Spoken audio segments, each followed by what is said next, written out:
kombësia është greke, nënshtetësia ishte shqiptare, që t'jemi eksakt. Neve në shtëpi këtu jemi rritur me kulturën greke, me ato që kishim neve andej, do me thënë të fshatrave tona, sepse po të shkosh më thellë, edhe fshatrat e Dropullit, grekët që janë nga Dropulli, kemi shumë të përbashkëta me grekun, por kemi dhe disa zakone të veçanta.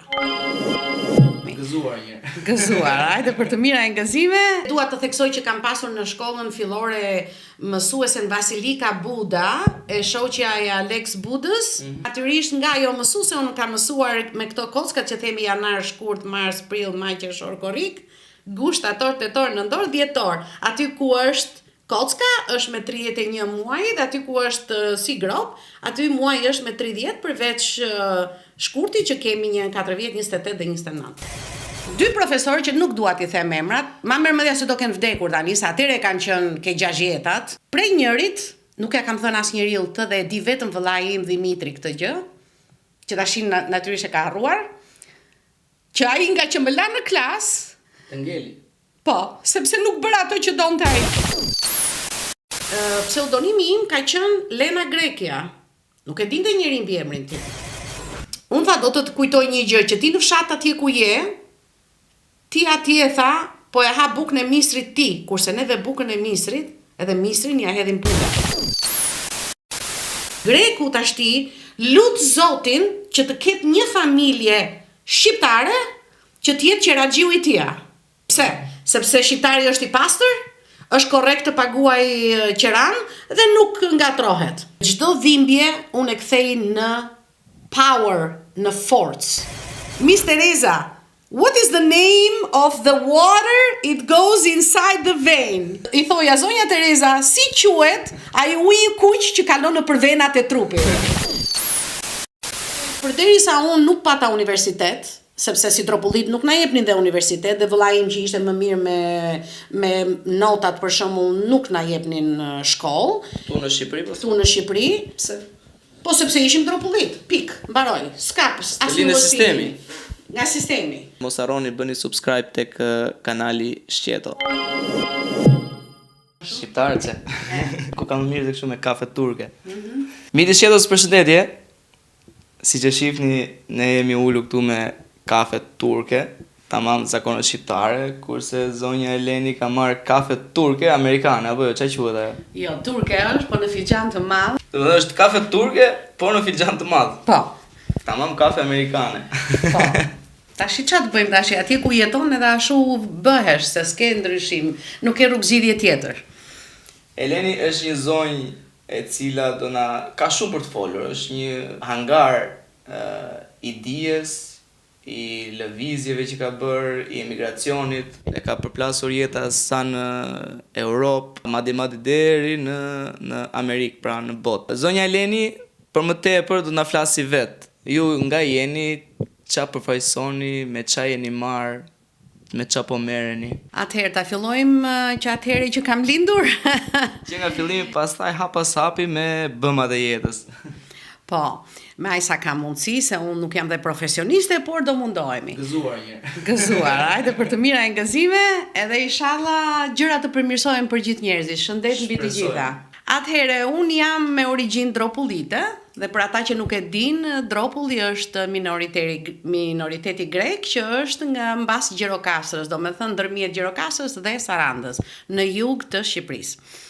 Do me thënë prindët e mi kanë lindur atje, po unë kam lindur në Tiranë, jam kryeqytetare, siç them gjithmonë, edhe kam ikur nga Shqipëria 30 vjeç. 30 vjeç. Nuk do të them tash sa vjeç jam, do ta gjeni vetë. Se shprehje mosha dhe ato tjera nuk tregojnë. Nuk tregojnë, jo më se tregojnë, se kam problem fare, bile jam shumë krenare që jam 65. Në shtator bëj 65 kokra vite. A ju ambush mendje për kaq? Tashi nuk e di. Atëherë u linda në Tiranë, kemi jetuar këtu ke rruga Durrësit, pjesën më të madhe. Në fillim kur u linda ishim në Laprak.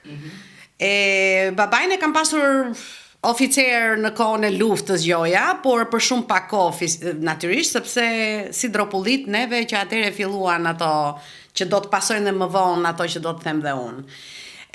Ka punuar shofer në Ministrinë e Brendshme, mama ime ka punuar në fabrikën e këpucëve, dhe mamaja ime është lindur në fshatrat e Gjirokastrës, ajo është nga Glina, që nëse e dini, ma mërmendja se gjithë Shqipëria e di se kush është Glina, është vendi ku del ai uji që është një ujë i trash dhe është terapeutik, është domethënë për gurët e veshkave dhe gurët në mëlçi, por natyrisht tash e kanë kthyer në biznes dhe uji origjinal nuk është ai që shesin.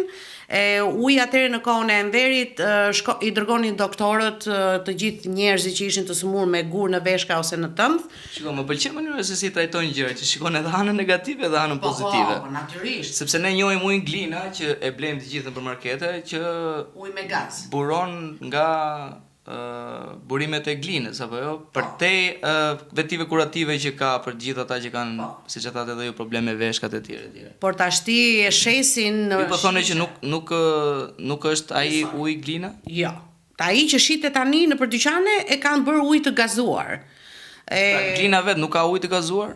Jo, fshati si fshat ka vetëm ujë në një burim dhe ajo bile është pik tashti, nuk ka aq shumë, ka shumë sigurime, njerëz me kuaj në mal të malit kur vajta para 3 vjetësh, e pash domethënë që nuk lejonin njeri që të shkonte ke burimet e ujit. Ndoshta ajo ka dhe të mirën e vet dhe të keqen e vet, sepse njerëzit nuk janë gjithë të mirë ose të gjithë të këqij, kështu që ishte për siguri.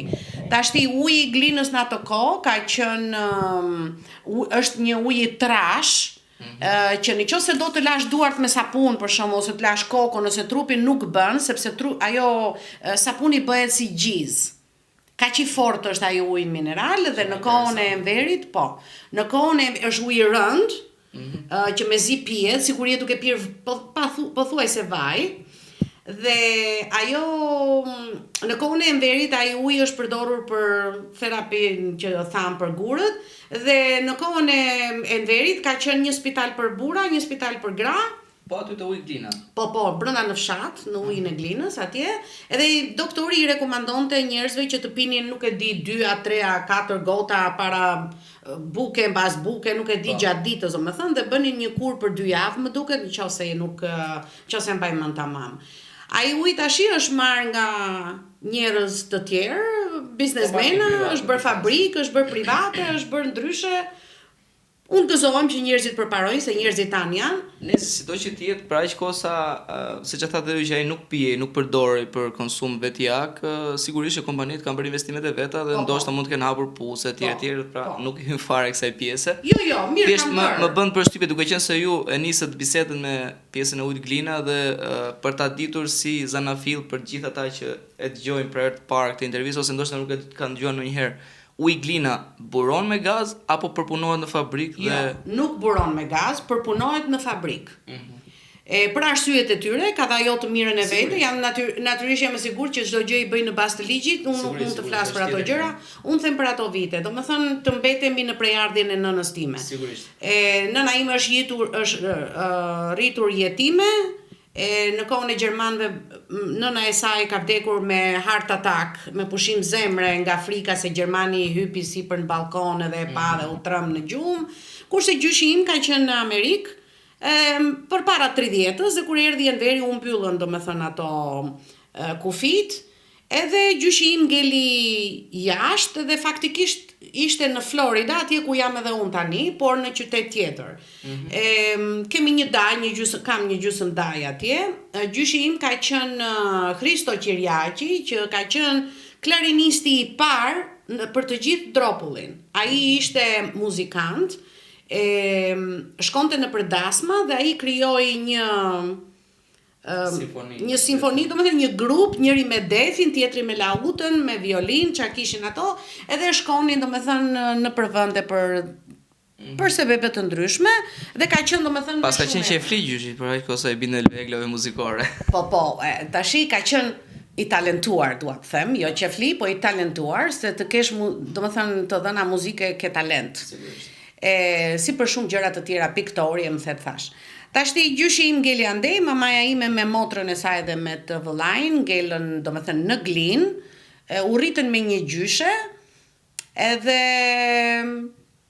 u martua me babain tim që ishte në një fshat përballë që quhet Frashtan.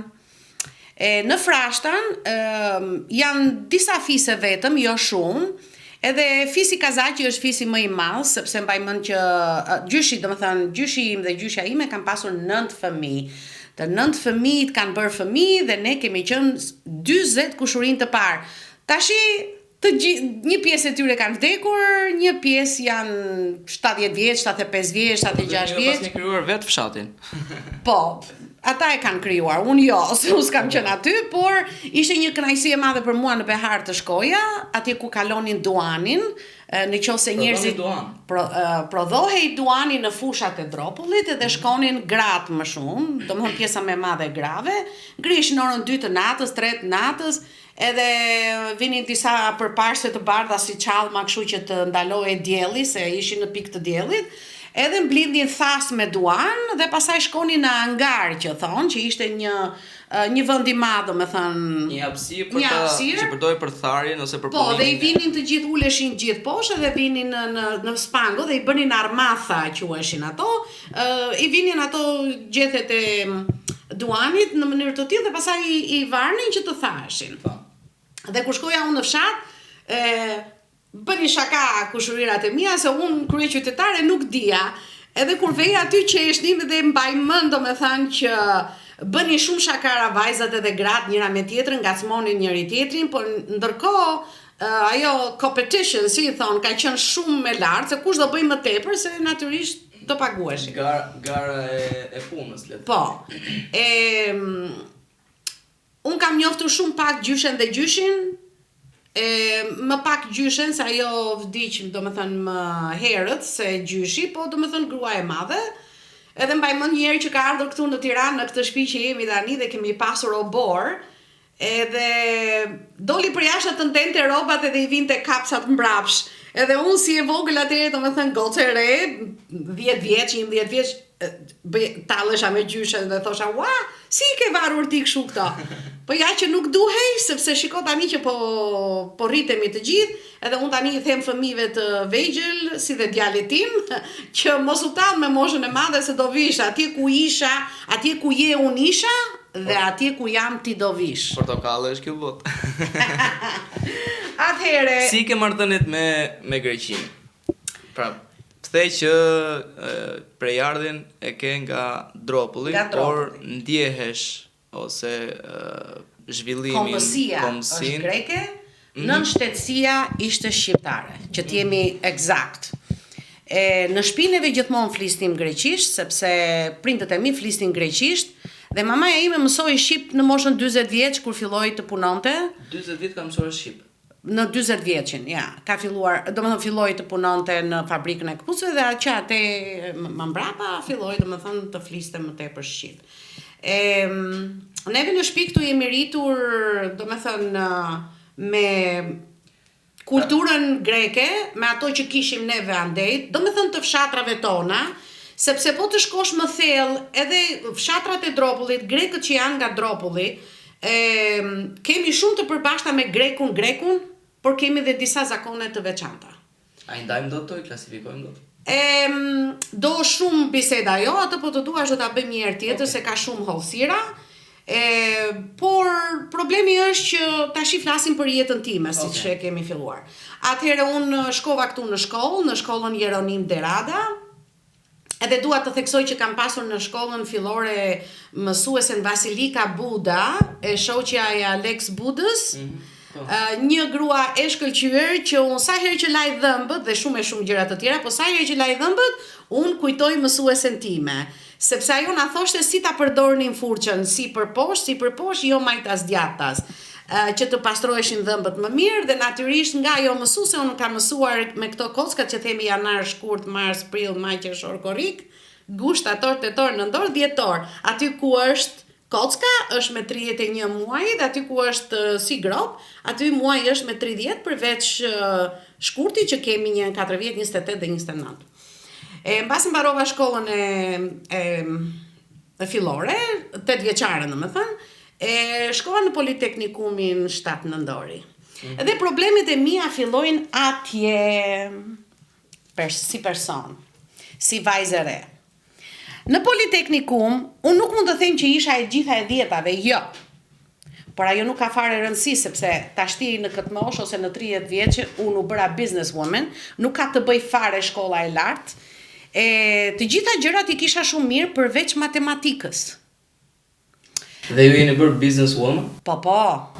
Dhe keni pas probleme me matematikën? Po, nuk më pëlqejshin numrat, kurse tani më pëlqejnë numrat, po atëherë jo. Tash njeriu ndryshon, nuk e di pse, evaluohemi ose atëherë na vjen mendja ose nuk e di. Varet se kur vjen ai reflektimi. Po. Dua të theksoj aty që kam pasur 2 profesor, një të matematikës edhe një të fizikës. Të cilët ata profesor, unë atëherë isha sa vjeç që kur shkon në shkollë të mesme? 13? 13-14. 2 profesorë që nuk dua t'i them emrat, ma mërmëdhja se do kenë vdekur tani, sa atëherë kanë qenë ke 60-tat, që mi janë sjellur shumë keq. Bile prej njërit, nuk ja kam thënë asnjëriu të dhe e di vetëm vëllai im Dimitri këtë gjë, që tashin natyrisht e ka harruar, që ai nga që më la në klas, unë u turprova kaq shumë. Të ngeli. Po, sepse nuk bëra ato që donte ai, e kupton vetë tash, s'është e nevojshme të themi historira. Shkova ke liçeni që të mbytesha nga turpi. Dhe vëllai im Dimitri më ka shpëtuar. Si përfundim e mbarova shkollën e mesme. Natyrisht ajo ishte një shenjë shumë e madhe që ka ngelur brenda mua. Dhe natyrisht jam e sigurt që për në çdo vajzë, domethënë do të kenë ngelur. Janë gjëra që nuk harrohen. Pastaj fillova punë tek elektromekanike. Dhe në atë uzinë punova 9 vjet e gjysmë. 9 vjet në uzinë elektromekanike? Po, që ishte ngjitur me Institutin e Fizikulturës, që tani është mbyllur natyrisht, fatkeqësisht, nuk e di se si. Por para 3 vjetësh kur erdha, u mundoja që ta gjeja dhe se gjeja dot, dhe në fund ishte e futur mbrapa pallateve nga ndryshimet që janë bërë këtu. Punova atje 9 vjet e gjysmë dhe natyrisht në punë kur punon me brigadë ke dhe probleme të tjera. Edhe në këtë pikë dua të theksoj faktin që duke qenë dropullite, gjithmonë përpara syve s'kish guxim të më thoshte asnjëri asnjë gjë, si atëherë edhe sot. Por nga mbrapa krave, pseudonimi im ka qenë Lena Grekja. Nuk e dinte njeri mbi emrin tim. Dhe kur ecja në rrugë, po ecën Lena Grekja. Po pse ta kishin gjetur këtë lloj pseudonimi? Sepse shiko, pjesa më e madhe në Tiranë atëherë ishin musliman shqiptar, domethënë musliman. Ne ishim kaurr dhe nuk na donin. Tash të themi dhe të vërtetën. Tani mund të thonë njerëzit mund të thonë gjëra shumë të ndryshme, se janë të vërteta, sepse janë dhe shumë njerëz aty jashtë që duan të thonë gjërat me lali lule, me sugar coating që themi ne, që t'i bëjmë një stres për sheqeri, po unë i them ashtu siç janë, sepse i kemi kaluar gjitha vet. Këtu në pallat kemi qenë vajza dhe djem të rinj shumë, me vëllezrit e me kështu, dhe bile kemi pas një komshie në katën e dytë që kishte dhe ajo 4 çuna. Edhe ajo i kishte dhënë porosi çunave të vet që absolutisht juve nuk do të lejoni që të ngasmoj njeri Lenën, se kemi si gocën tonë, se unë i ndihmoja, domethënë kemi qenë shumë të afërt, përveç vëllezërve të mi, 3 vëllezër që kisha, unë kisha edhe 4 sipër, që nuk kam pasur domethënë kështu probleme këtu. Natyrisht tash për sa i përket gjuhës greke, unë gjithmonë e flisja dhe jam e dashuruar me gjuhën greke.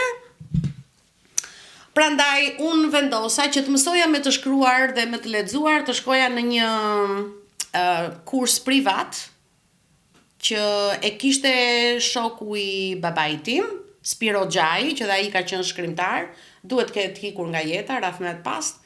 Bëra një vit kurs atje dhe pastaj hapa kursin tim në shtëpinë time dhe kisha nxënës këtu, që ishin pjesa më e madhe dropullit, po kishin dhe disa, domethënë që nuk ishin dropullit dhe donin që të mësonin gjuhën greke dhe unë ja u mësoja këtu.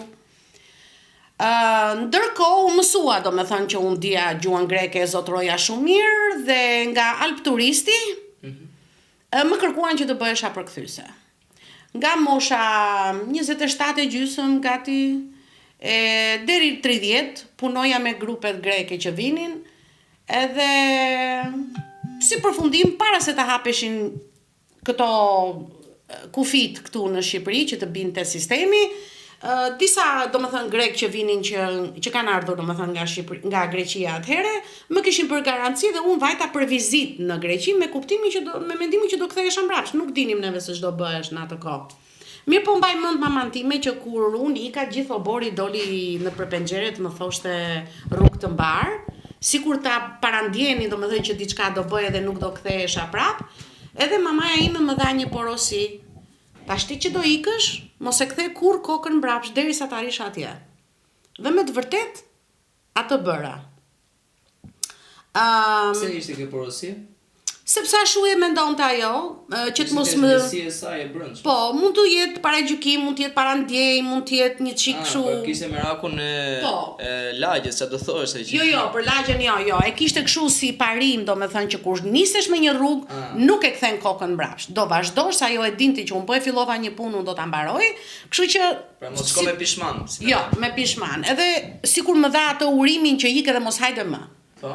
Edhe pastaj natyrisht mbas një muaji të gjërat filluan. Edhe këtu dua të them që kur vajtëm në ambasadën greke, që nuk ishte hapur akoma, për të marrë viza, isha e para që mora vizë nga ambasada greke, unë edhe nga një fshat i Sarandës. Edhe ai konsuloti aty brenda mori në intervistë atë djalin, ai ishte ke 40-at. Dhe ai filloi të bënte politik, të shante Papandreun, më thashë, dhe ai i tha, zotri, tha, unë natyrisht nuk duhet të t'jepi aty vizë të shkosh në Greqi, përderisa ti po e shan Greqinë, tha. Por, unë tha, do të të kujtoj një gjë, që ti në fshat atje ku je, ti atje, tha, po e ha bukën e misrit ti, kurse neve bukën e misrit, edhe misrin ja hedhin pulave. Unë nuk do ta harroj atë shprehje, natyrisht mua më futi një frikë të madhe, se thash, tani unë xheja ime atë dhe do ta haj unë, se gjithmonë unë ato gjëra që bëjnë të tjerë, gjithmonë unë i kaloj. Edhe kur më foli mua pasaj, më tha që të shkosh në Greqi, mos kesh frikë fare, edhe të vazhdosh jetën dhe bile të gjesh një djalë të martohesh, se isha 30 vjeç atëherë, s'kisha mbushur 30 vjeç. Edhe ika domethënë në Greqi. Tashi të themi se çka kaluam në Greqi. Jo, unë do qëndroja pak te pjesa e kësaj, si më thënë, në thonjza, nuk mund ta quajmë racizëm, por ky lloj diskriminimi grek, Elena Grekja. Po. Kur shkon në Greqi, ke vënë re shqiptar të tjerë që ta dallojnë ose të ndjehen në një farë mënyre disi të përçmuar ose racist ndaj shqiptarëve, pra grekë ndaj shqiptarëve. Natyrisht. Duke qenë se vetë tregove që këtu në Shqipëri për shembull vetë them me gojën tënde që e ndjeje këtë pjesën që kjo Grekja, Elena Grekja që nga pseudonimi që kishin vënë. Shqiptarët në Greqi ndjeheshin racista? Patjetër që ndjeheshin.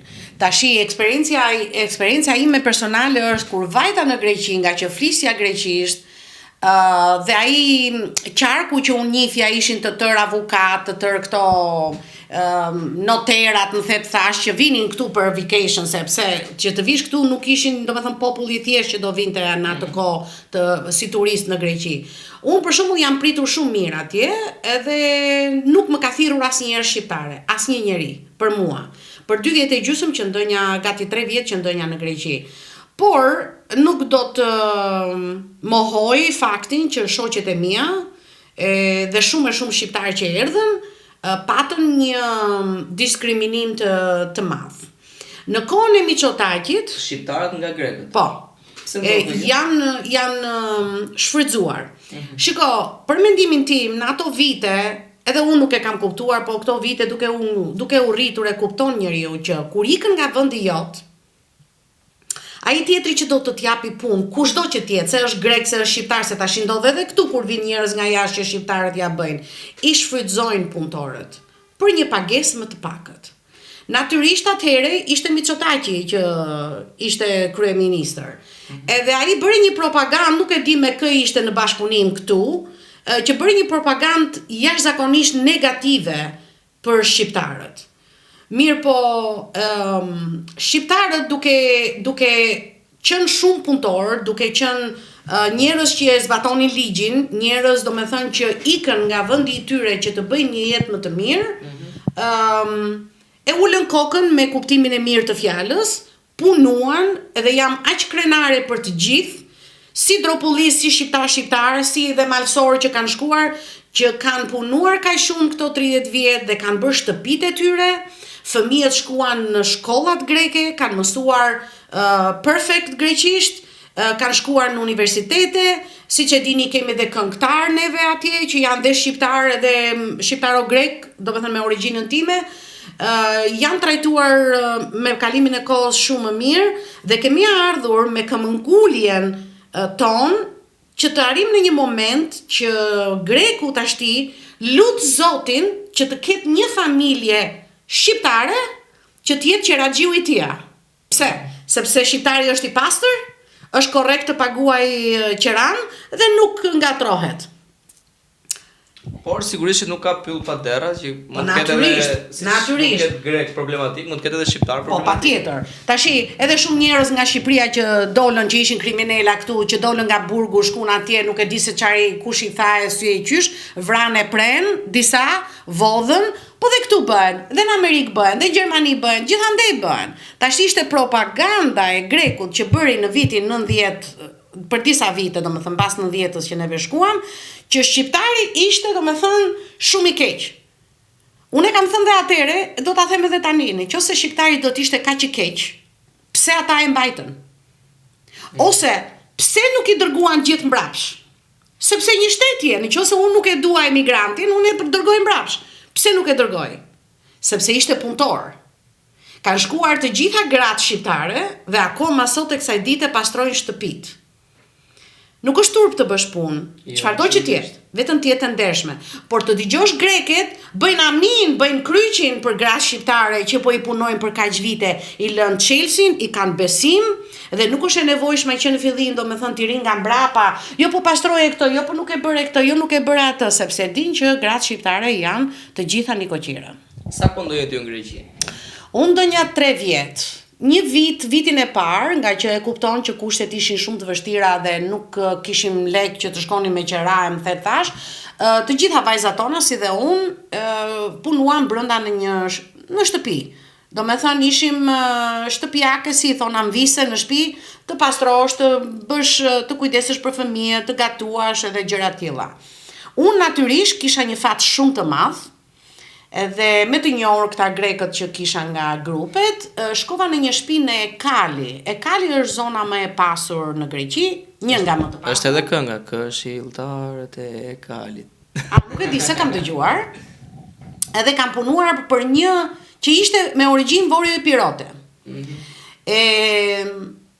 Nuk di se çfarë të them unë për ata njerëz.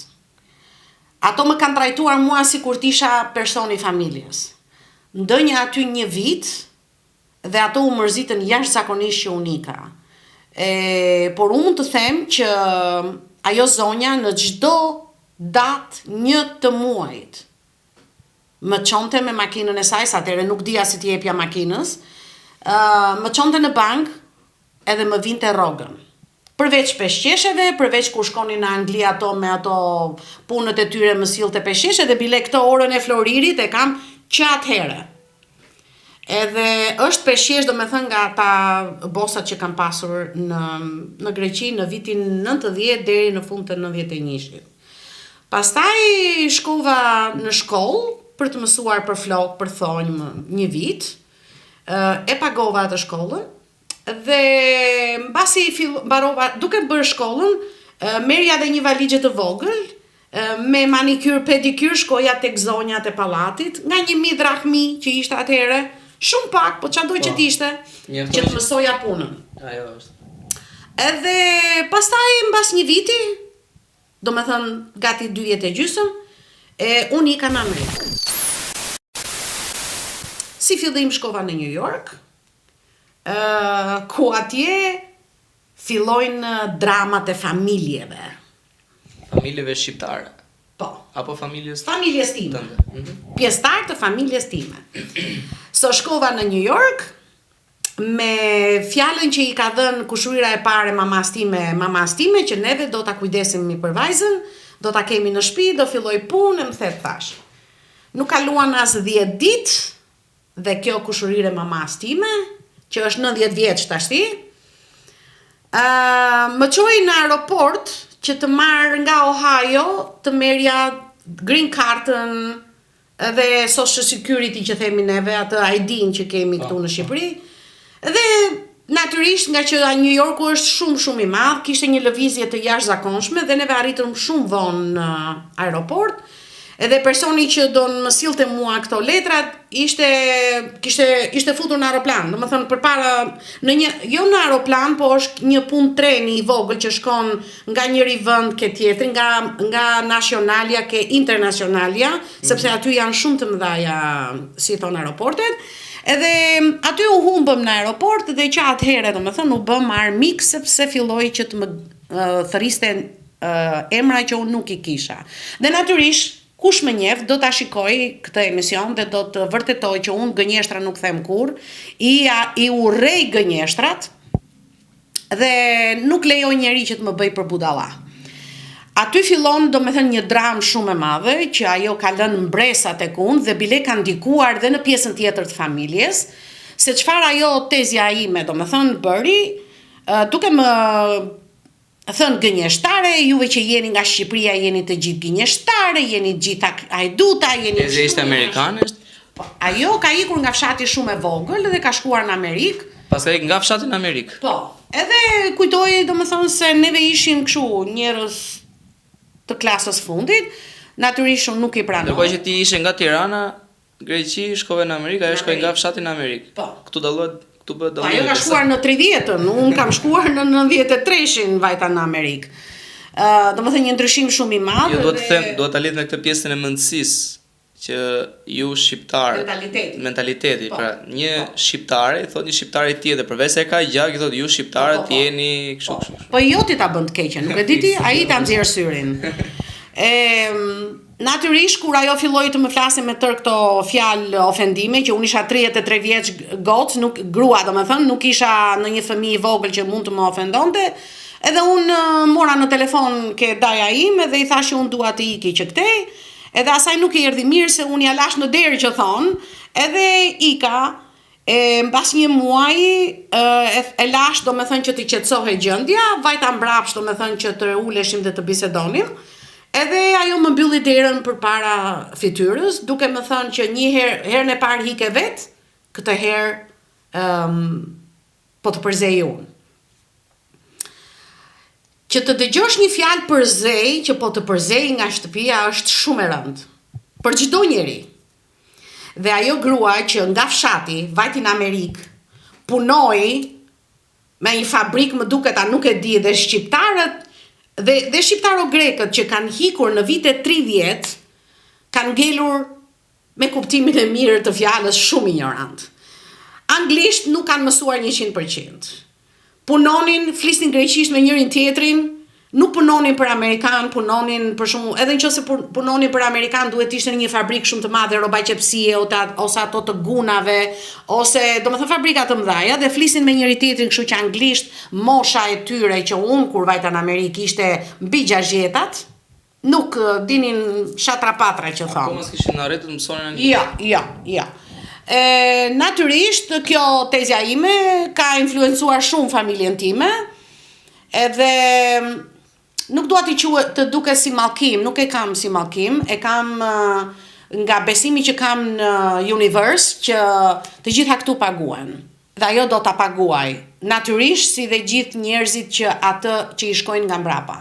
Sepse bëri një gjë shumë të madhe në karakterin tim, më bëri ta ndjej vete sikur isha asgjë, dhe domethënë më mbylli derën. S'kisha as 10 ditë në Amerikë, nuk dija absolutisht asnjë fjalë anglisht, nuk kisha lek, domethënë vajta me $2,000 në Amerikë, nuk kisha domethënë shtëpi ku të rria, edhe ajo më soll në një mënyrë të tillë.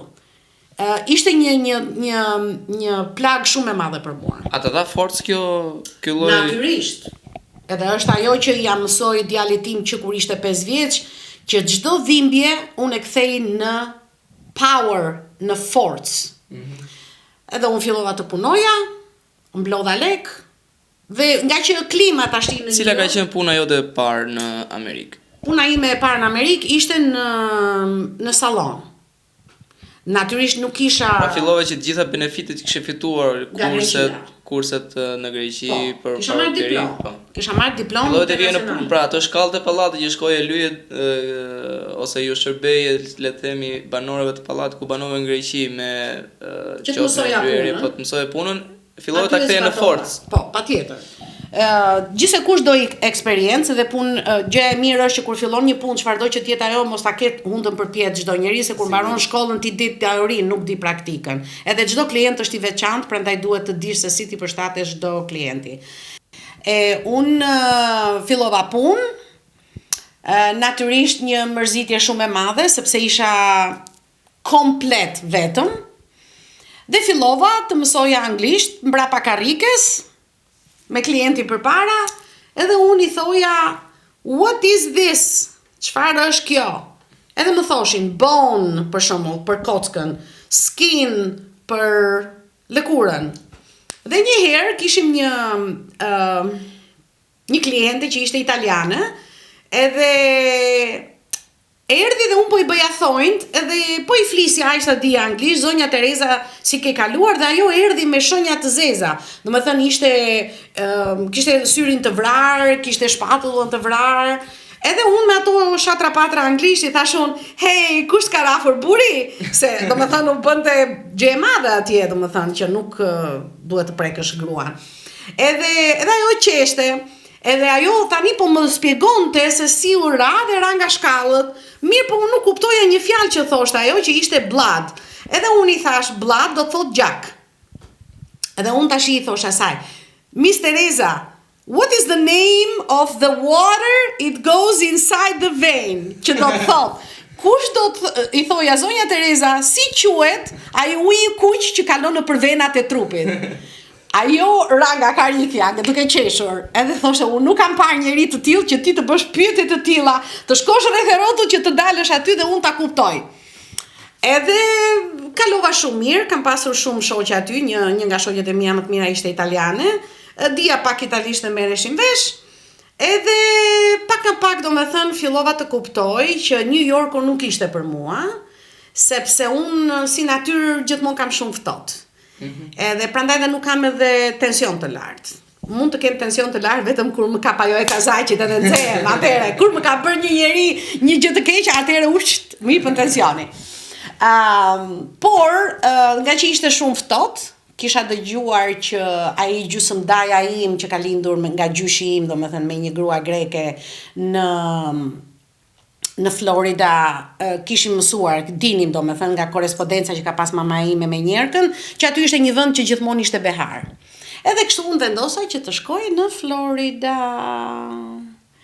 Për ato që nuk e din, dua të them që Florida është një vend jashtëzakonisht i madh, me një klimë që ka shumë migrasi, por është gjithmonë nxehtë dhe ne jetojmë me air condition, domethënë kemi kushte më të mira.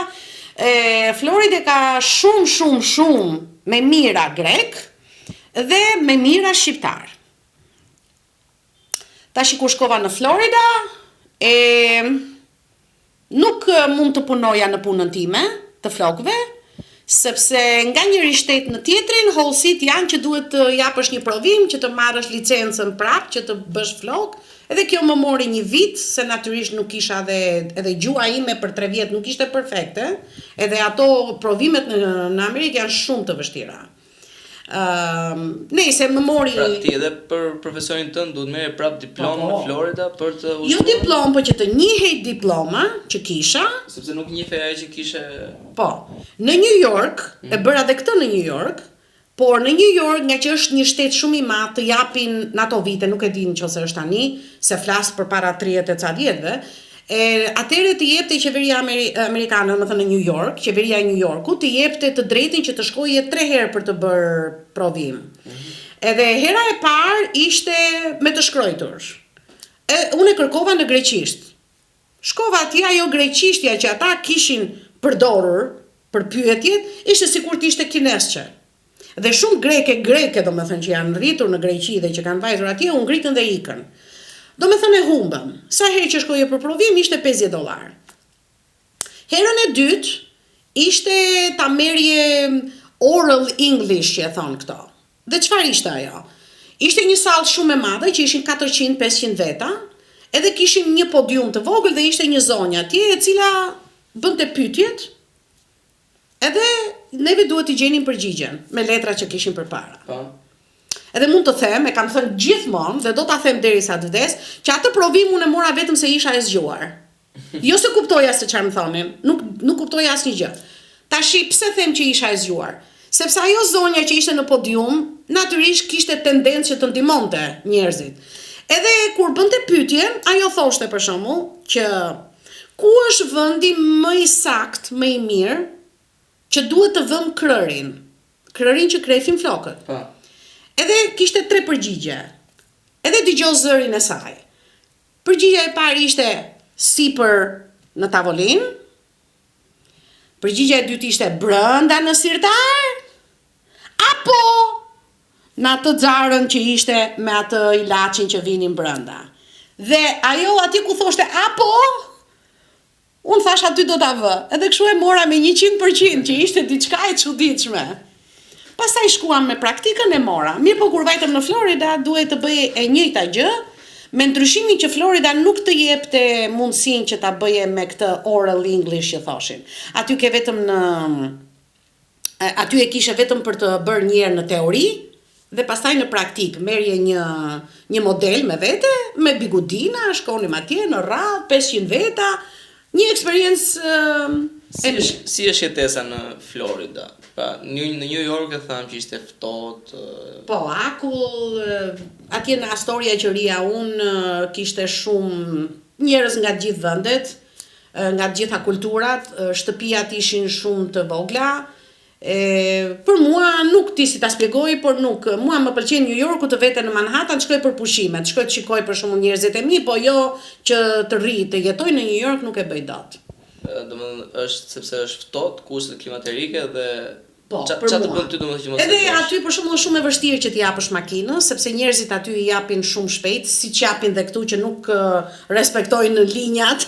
Pra le të themi Tirana që nga New York i dytë. Po, e kam thënë unë këtë më përpara, po natyrisht jo ke juve, e kam thënë në vend tjetër. Edhe kjo domethënë ishte arsyeja. So vajta në Florida. Po në Florida si ishte jetesa? Pra, flasim Jetesa- pak për pjesën jetën sociale, Më high class që thonë, më mirë. Gjërat janë shumë të lehta. Në New York, kudo që të shkoje me makinë, duhet të shikoje nga mbrapa se të vinte ai që ishte i qytetit dhe të vinte, domethënë, job që ke ndaluar makinën, se nuk ka parkinga në New York. Kurse në Florida neve kudo që shkojmë, në supermarket, në për mole, kudo që shkoj ke parkingun dhe është free, shkon, domethënë bën ato blerjet e ty, psonisjet e tua dhe pastaj shkon në shtëpi. Çfarë viti e kthyer pastaj në Tiranë? Apo e bën kështu shkon? Në 96-ën, domethënë ika në Amerikë në 90-ën, ika në New York, në 93-shin ika nga New Yorku, edhe vajta në Florida. Tashi unë këtu erdha erdha në 2000-shin, unë linda djalin, që ta ke me jetë o zot, edhe kur djali ishte 1 vjeç e gjysmë, erdha që ta njihnin prindët e mi djalin tim. Bashkëshortëja është si huaj? Po, është grek, ishte se ka vdekur, babai djalit tim, ishin 11 vjet bashk, por njiheshim në përgjithësi 25 vjet. Djalin unë kam 24 vjeç, 25 do bëjnë ai do bëjnë në tetor 25, unë do bëj 65 në shtator. Domethënë unë linda një fëmijë shumë të shëndetshëm, pa pasur probleme në moshën 40 vjeç. Edhe këtë dua që ta prek për këto gocat e sotshme. E linda 40 vjeç, pa asnjë problem, sepse as kam pirë shumë kafera, as kam fjetur në 2 e 3 të natës në ato vite, as kam pirë duhan, as kam bërë marijuan, as kam pirë raki ose verë ose më thet thash, edhe trupi ka qenë shumë i vërgjër që thonë, nuk e kam pas të abuzuar dhe me vështirësi, domethënë Gela Shtatzan, por domethënë bëra një djalë të shëndetshëm, që dhe dua t'i jap një mesazh brezave të tjerë që nuk është e çuditshme të lindësh domethënë 40 vjeç, sepse tash e kupton që unika që këtej shkova në Greqi, nga Greqia në New York, nga New Yorku në Florida, ku do njihje dhe një njeri dhe nuk isha nga ato gra që doja të bëja një fëmijë me këdo që t'ishte dhe mbaroj puna vetëm që të kisha një fëmijë, sot doja familje. Prandaj këto vajzat e reja duhet të kenë shumë kujdes, të mos humbasin domethënë atë shpresën që edhe 40 vjeç kur të gjendet njeriu i tyre i përshtatshëm të bëjnë familje. Po trupi duhet të jetë i pa abuzuar. Unë tani shikoj gocat e reja me që jemi te kjo temë. Me cigare. Më mirë është të krijosh familje herët apo të shohësh karrierën pastaj familje. Shiko, unë nuk mund të flas në përgjithësi për këtë. Unë gjithmonë çdo gjë që them tani është vetëm opinioni im. Sigurisht, edhe eksperjenca ime. Në eksperiencën time, unë nuk jam penduar fare që e kam bërë në 40 vjeç, sepse i dhash prioritet biznesit, i dhash prioritet stabilizimit të jetës time përpara, se nëse unë si nën, domethënë nuk isha e stabilizuar, nuk isha një shtëpi, nuk isha një çatim mbi kokë, nuk isha një punë, nuk mund të rrisja fëmijë. Edhe nuk jam nga ato që do shkoj që të kërkoj shtetit që të më japi ndihmë. E kupton? Domethënë, isha gjithmonë e vendosur për veten time edhe kam qenë gjithmonë e pavarur, që e vogël. Djali jeton në Amerikën? Po. Tashti djali është në punë, ka mbaruar shkollën e mesme, ka shkuar në kolegj, po nuk e ka mbaruar sepse nuk i pëlqen. Edhe do që të futet në biznes me restorantet, i ka qef ato dhe pak nga pak po e arrin atë ëndër që ka. Edhe kur të vi koha që ta shoh edhe unë, domethënë që është koha e përshtatshme si më me domethënë eksperiencë që kam, do ta ndihmoj që të bëj atë që do ai në jetën e tij. Edhe përderisa unë nuk pata universitet, sepse si tropullit nuk na jepnin dhe universitet, dhe vëllai im që ishte më mirë me notat për shembull nuk na jepnin shkollë. Tu në Shqipëri po? Tu në Shqipëri. Pse? Po sepse ishim tropullit, pik, mbaroj. S'ka asnjë sistemi. Nga sistemi. Janë shumë të pakët ata dropullit që kanë bërë karrierë, që kanë marrë shkolla të larta, edhe në qoftë se kanë shkuar në shkolla të larta, kanë marrë nga një fshat, një ose dy nga fshati tjetri, 2-3 që të mos tratonte vetveten qeveria e asaj kohe. Që thoshte që unë tani ata dropullitët i kam domethënë të persekutuar. Shikoj se mund të qenë pak çështje mentaliteti. Pra vini nga një nivel shumë i ulët dhe mendonin që shkolla ishte një port që e shifnin si një formë immoralitet, le të themi, ose njerëzit rrëshqisin, çfarë do mësosh atje ti dihen. Po ka dhe të tilla. Pra ka pasur disa mentalitete që ndoshta i linin këto. Dropullitët gjithmonë kanë qenë të edukuar, kanë mbaruar shkollën e mesme, pjesa më e madhe të gjithëve. Të tërë kanë pasur njerëz nga jashtë, gjithmonë kanë jetuar mirë, kanë pasur një nivel shumë më të lartë se për shembull të thuash nga fshatrat e Tiranës ose nga Malësia ose kështu. Unë mendoj, domethënë, sepse ishin kushtet natyrore të tyre, jo se ata janë, domethënë, janë budallë dhe ne jemi zgjuar. Jo, nuk dua të them një gjë të tillë. Por unë e shikoj, kemi parë domethënë që shumë dropullit që kanë mbaruar universitetin, për shembull inxhiniera, mësues, në vend që t'i vinin në fshatin e tyre, ose në rrethin e tyre, nga Gjirokastra i çonin në Puk, i çonin në Kukës, i çonin në Elbasan, i çonin në Librazh, i çonin në Durrës. Domethënë i shpërndante kokrat si kokrat e mistrit. Gjithandaj, kjo ka qenë politika e Enverit për neve. Për neve. Edhe natyrisht në fshatin ton, ndërkohë që neve në fshatin e babait tim, ndërkohë që neve kishim mësues ton, kam pasur unë kushurinë time që kam mbaruar për gjuhë letërsi dhe e quan në Puk. Pse nuk e mbajtën në fshat atje? Por na sillnin çonin në fshat mësues që ishin nga vende të tjera. E kupton? Nëse unë jam mësues, dua të jem këtu në vendin tim, zot në fshatin tim që thon. Ai bënte, domethënë Hoxha i bënte këto gjëra rreth rrotull, tash kush i arsyeja, unë kjo mendoj se është arsyeja. Tani mendim tjetër mund të ketë dhe çdo njeri tjetër. Tani folëm për rinin tënde u rrite këtu, shkollove, arsimove, qarkullove në gjithë botën, si e gjetë Tiranën? Përpara se të shkoj tek ajo, dua që të dini se lam kur vajta në Florida, vërtet bëra djalin e kështu, por kam pasur bizneset e mia dhe akoma i kam.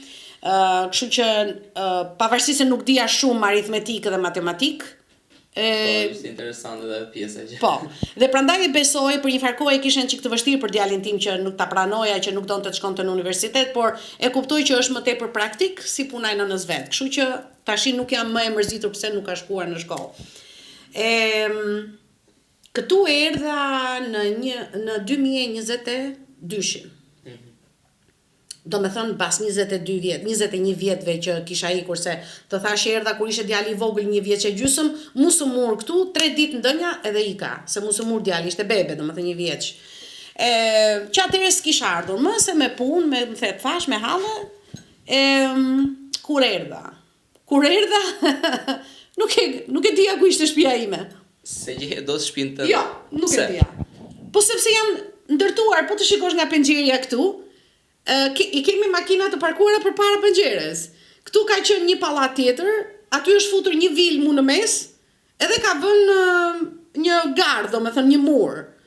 Po të vija për shembull nga mbrapa, duhet të futesha kështu ashtu, nuk i njihja më pallatet.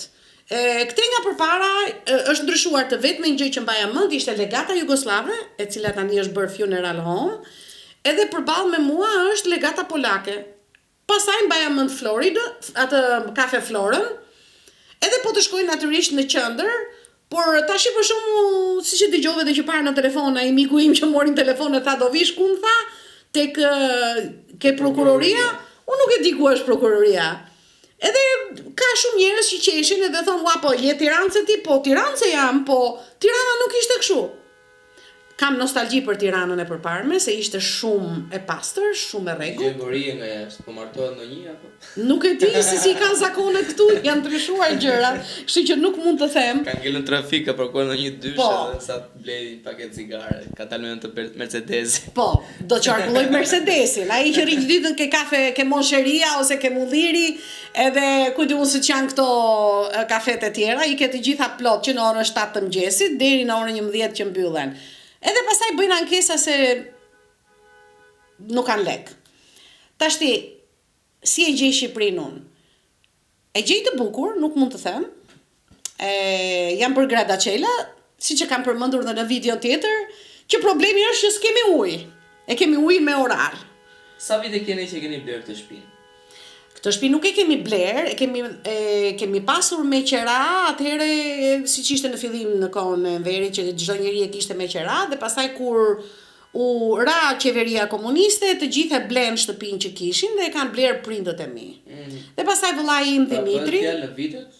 Pra ju keni hyrë në këtë shtëpi çfarë vitesh afërsisht? Unë duhet të kem qenë 5-6 vjeç, nga 65-a, 66-a. Një gjë e tillë, nuk e mbaj mend. Ti je rritur në këtë shtëpi. Po, pra, këtu. Është pallatet për gjithë ata që nuk e dinë, është nga pallatet parafabrikat të Enverit dhe është marrë siç merreshin shtëpitë në atë kohë. Ka qenë 4 kaç, tash është shtuar, nuk e di se sa katë kanë për më sipër, mbase 1 ose 2 nuk e kanë vënë re.